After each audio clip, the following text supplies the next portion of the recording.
Garlic pepper beef ba ang gusto mo na parang pang Jollibee? Kayang-kaya natin i-achieve yan. Tara, samahan mo ako dahil magluluto tayo. Mayroon nga tayo ditong beef or karning baka.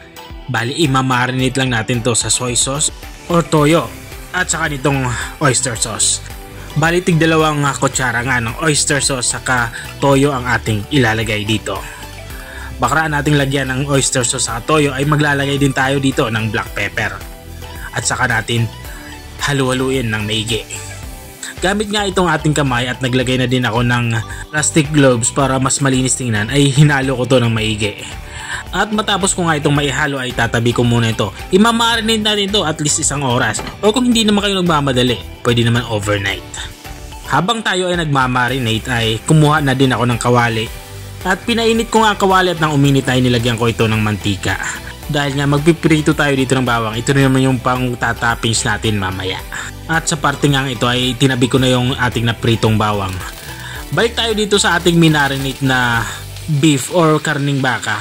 Bali, after kong maiprito yung ating garlic ay inilagay ko na itong ating na marinate na karning baka. Hindi ko na ito binawasan ng mantika.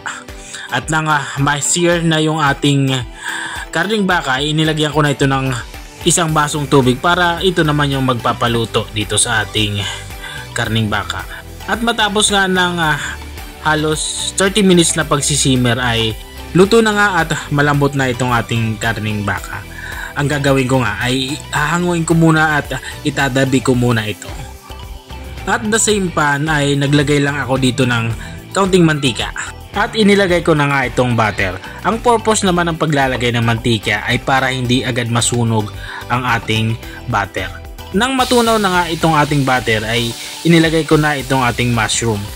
Kasabay nga ng mushroom ay naglagay na din ako ng flour at bali 2 kutsarang flour nga yung ating inilagay dito. Halo-haloin ko lang ito at nang mahalo na ay naglagay na ako ng tubig dito. Bali 2 baso ang tubig ang aking ilalagay hanggang sa makuha ko yung consistency or lapot na gusto ko dito sa ating sauce. Katulad na nakikita nyo. At nang makuha ko na ang lapot na gusto ko sa ating sauce ay naglagay na din ako ng beef cube para buong buo yung lasa ng ating beef or karning baka. Magdadagdag na din ako ng ating black pepper. Makakatulong din to para mas maging malasa nga ang ating ginagawang sauce. At kung nanonood ka pa rin hanggang dito sa parte ng aking video, ibig sabihin ay nag-e-enjoy ka sa aking ginagawang pagluluto. Baka naman pwede mong i-comment kung taga saan ka para alam ko kung hanggang saan umabot ang aking video. At dito nga sa parteng ito ay nag-garnish na ako nitong ating fried garlic or bawang. At dito nga ay halos patapos na nga din ako sa aking pagluluto. At ito na nga, ready to serve na nga itong ating ulam pananghalian. Ito yung garlic pepper and beef. Kung nakarating ka hanggang dito sa dulo ng aking video, maraming salamat sa panonood. Kung nagustuhan mo naman to, baka pwede mo naman to i-share. O siya, hanggang dito na lang ako. Hanggang sa masusunod na pagkikita sa mga susunod kong mga video. Maraming salamat. Paalam. Bye-bye.